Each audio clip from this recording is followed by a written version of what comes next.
Hello बच्चों, let's read the question. The question says two identical short magnetic dipoles of magnetic moment 1 ampere meter square each placed at a separation of 2 meter with their axis perpendicular to each other. The resultant magnetic field at a point midway between the dipole is. तो बच्चों यहाँ पे आपको दो magnetic dipoles दे रखे हैं जिनका magnetic moment 1 ampere metre square है। दोनों का जो सेपरेशन है बच्चों वो 2 मीटर दे रखा है और जिनकी एक्सिस है परपेंडिकुलर टू ईच अदर है, मतलब आपस में परपेंडिकुलर रखे हुए हैं। तो आपको इनके मिड पॉइंट पर रिजल्टेंट मैग्नेटिक फील्ड कैलकुलेट करनी है। तो इसको सॉल्व करने के लिए बच्चों अगर हम बात करें की कंसेप्ट की, तो आपको एक्सियल लाइन और इक्वेटोरियल लाइन का मैग्नेटिक फील्ड का फॉर्मूला आना चाहिए due to a bar magnet. ठीक है, तो अगर हम बात करें बच्चों की कंसेप्ट की, तो इस क्वेश्चन को सॉल्व करने के लिए आपको मैग्नेटिक फील्ड का फॉर्मूला क्लियर होना चाहिए। ठीक है, तो मैग्नेटिक फील्ड का फॉर्मूला होता है बच्चों magnetic field due to a bar magnet, magnetic field due to a bar magnet at axial line and equatorial line का फॉर्मूला क्लियर होना चाहिए। पहले हम बात करेंगे बच्चों एक्सियल लाइन की। ठीक है, तो एक्सियल लाइन का फॉर्मूला होता है बच्चों मैग्नेटिक फील्ड का म्यू नॉट अपॉन 4 पाई 2m अपॉन डी क्यूब। ठीक है, ये एक्सियल लाइन का फॉर्मूला होता है। इसमें हम जो कंडीशन लेते हैं बच्चों, वो सेपरेशन जो होता है दोनों पोल्स के बीच का, सपोज करो सेपरेशन आप एल ले रहे हैं, तो एल बच्चों यहाँ पर हम ग्रेटर देन क्या लेंगे, डी लेंगे। ठीक है, इस केस में ये फॉर्मूला होता है। फॉर एग्जांपल एक्सियल लाइन मतलब क्या होता है, सपोज करो ये मैग्नेट है आपकी। ठीक है, ये नॉर्थ पोल है और ये साउथ पोल है। तो what is in by axial line, तो आपने एक पॉइंट कंसीडर किया, इस पे आपने एक यूनिट नॉर्थ पोल, एक हाइपोथेटिकल नॉर्थ पोल आपने कंज्यूम किया, एज्यूम किया, सॉरी। ठीक है, तो यहाँ पे यूनिट नॉर्थ पोल, तो इस पी पॉइंट पर इस बार मैग्नेट की वजह से कितनी मैग्नेटिक फील्ड होगी, उस पॉइंट को बोलते हैं हम एक्सियल लाइन, जो उस एक्सिस के अलोंग है बेसिकली। ठीक है, सेकंड हम बात करें बच्चों इक्वेटोरियल पॉइंट की। इक्वेटोरियल पॉइंट कह सकते हैं आप इसको, या आप इक्वेटोरियल लाइन कह सकते हैं। तो इक्वेटोरियल लाइन की अगर हम बात करें, तो फॉर्मूला होता है बच्चों हमारे पास मैग्नेटिक फील्ड का B equals to mu naught upon 4 pi m upon d cube. अब इक्वेटोरियल क्या होता है, सपोज करो ये आपकी बार मैग्नेट है। ठीक है, ये आपकी बार मैग्नेट है। ठीक है, ये नॉर्थ पोल है इस बार मैग्नेट का, ये साउथ पोल है।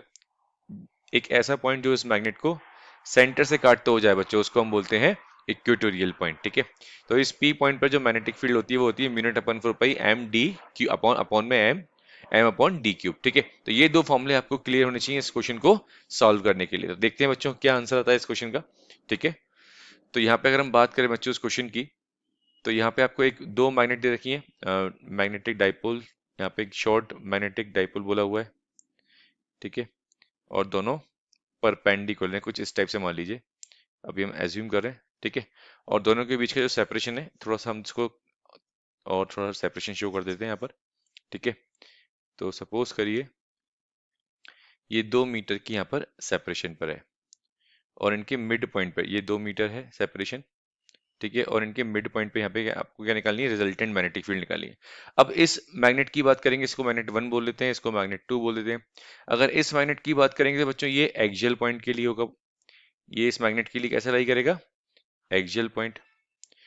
और इस मैग्नेट की अगर बात करें आप सेकंड वाले मैग्नेट की, तो यहाँ पर ये इक्वेटोरियल पॉइंट होगा, देख सकते हैं आप। ठीक है, तो इसका मतलब पहले आपको एक्सियल लाइन के लिए मैग्नेटिक फील्ड निकालनी है, इक्वेटोरियल के लिए मैग्नेटिक फील्ड निकालनी है, और इनका रिजल्टेंट निकालना है। दोनों के बीच में कितना एंगल बना, 90 डिग्री।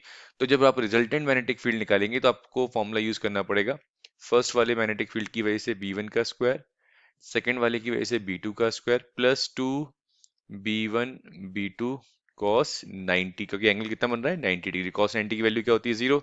तो सिंपली आपको फॉर्मूला यूज करना पड़ेगा B1 का स्क्वायर प्लस B2 का स्क्वायर। इस फॉर्मूले से आप कैलकुलेट कर सकते हैं। तो पहले हम एक्सियल लाइन के लिए निकाल लेते हैं बच्चों। फर्स्ट हम निकाल रहे हैं एक्सियल लाइन के लिए B1। ठीक है, तो एक्सियल लाइन के लिए बच्चों B1 की वैल्यू आ जाएगी अपने पास म्यू नॉट अपॉन 4 पाई 2m डी क्यूब। तो ये आ जाएगा 10⁻⁻7। देखिए म्यू नॉट की वैल्यू क्या होती है, म्यू नॉट की वैल्यू होती है 4 पाई इंटू 10⁻⁻7। तो 10⁻⁷ से, सॉरी 4 पाई से 4 पाई कैंसिल आउट हो जाएगा, क्या बचेगा 10⁻⁷। ठीक है, इंटू 2, मैग्नेटिक मूवमेंट 1 दे रखा है, 1 एम्पियर मीटर स्क्वायर। सेपरेशन देखिए कितना होगा, मिड पॉइंट बोला था टोटल 2 है, तो आधी कितनी हो जाएगी, 1 हो जाएगी। तो ये आ जाएगा 1 का क्यूब। इसको सॉल्व करेंगे, ये आ जाएगा 2 इंटू 10⁻⁷। ठीक है, मैग्नेटिक फील्ड, उसकी यूनिट क्या होती है मैग्नेटिक फील्ड की? टेस्ला। सिमिलरली आप निकालेंगे बच्चों इक्वेटोरियल लाइन के लिए, ठीक है, तो ये आ जाएगी आपके पास इक्वेटोरियल लाइन के लिए, तो इक्वेटोरियल लाइन की वैल्यू आ जाएगी आपके पास मैग्नेटिक फील्ड की B2, फॉर्मूला बताया मैंने आपको म्यू नॉट एम अपॉन 4 पाई डी क्यूब। इसको आप सॉल्व करेंगे तो देखिए म्यू नॉट की वैल्यू क्या आई थी 10⁻⁻⁷ इंटू 1, एम की वैल्यू 1 है, 4 पाई से 4 पाई कैंसिल आउट हो गया, डी की वैल्यू भी कितनी 1, तो ये आ गया 10⁻⁻7 टेस्ला। अब हमको उनका रिजल्टेंट निकालना है, तो रिजल्टेंट निकाल लेंगे हम।